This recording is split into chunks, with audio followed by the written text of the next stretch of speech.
BNP chairperson Khaleda Zia সহ ৮ জনের বিরুদ্ধে দায়ের করা নাইকো দুর্নীতি মামলায় সব আসামিকে খালাস দিয়েছে আদালত। বুধবার ঢাকার বিশেষ জজ আদালত ৪-এর বিচারক রবিউল আলম এ রায় ঘোষণা করেন।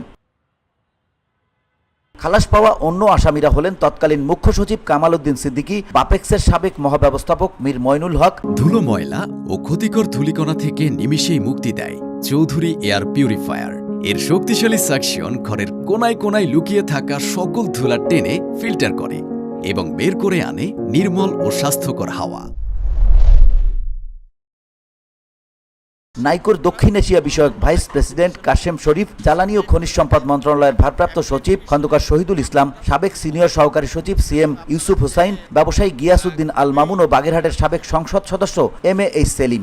অবাক করার বিষয়, তৎকালীন সময়ে দুর্নীতি দমন কমিশন শেখ হাসিনার বিরুদ্ধে যে স্টে ছিল সেই স্টেটার বিরুদ্ধে আপিল পর্যন্ত করে নাই। অথচ দেশনেত্রী বেগম খালেদা জিয়ার বিরুদ্ধে কোনো ধরনের কোনো যৌক্তিক বা আইনগত অভিযোগ না থাকা সত্ত্বেও সেই মামলা দিয়ে দেশনেত্রী বেগম খালেদা জিয়াকে অনেকভাবে নাজেহাল করা হয়েছিল। আমরা বারবার আদালতে এসেছি এবং এসে শেখ হাসিনার মামলার পার্টটা যে স্টে আছে সেইটাও মহামান্য আদালতে দেখিয়েছি, কিন্তু দুঃখজনকভাবে আইনের শাসন ছিল না এবং এটা একটা পলিটিক্যাল স্কিম ছিল, যে কারণে দেশনেত্রী বেগম খালেদা জিয়ার মামলাটা চলমান ছিল।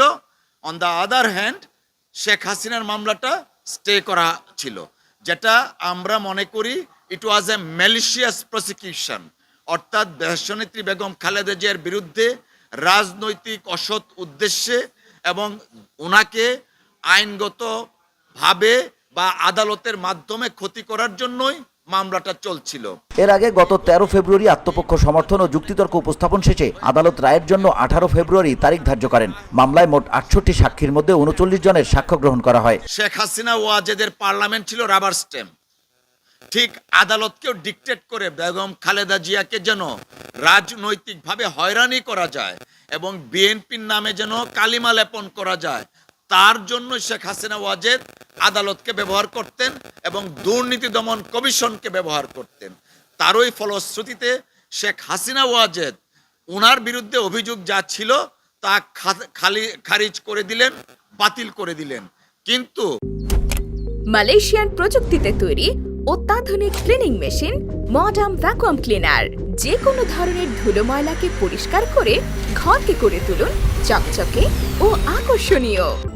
Modem, brand of luxury. দেশনেত্রী বেগম খালেদা জিয়া শেখ হাসিনার সময় যে কন্ট্রাক্টটা হয়েছিল সেই কন্ট্রাক্টটা শুধু পারফর্ম করছিলেন, তার জন্য বেগম খালেদা জিয়াকে দিনের পর দিন আদালতের কাঠগড়ায় হাজিরা দিতে হয়েছিল এবং সেটা করা হয়েছিল অত্যন্ত উদ্দেশ্যমূলকভাবে।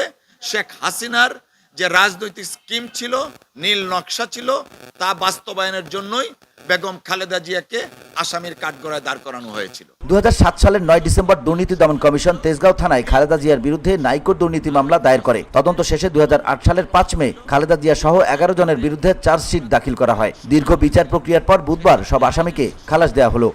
তাহলে দেশনেত্রী Begum Khaleda Zia, VOD Bangla news desk. আমরা মনে করি দেশনেত্রী বেগম খালেদা জিয়া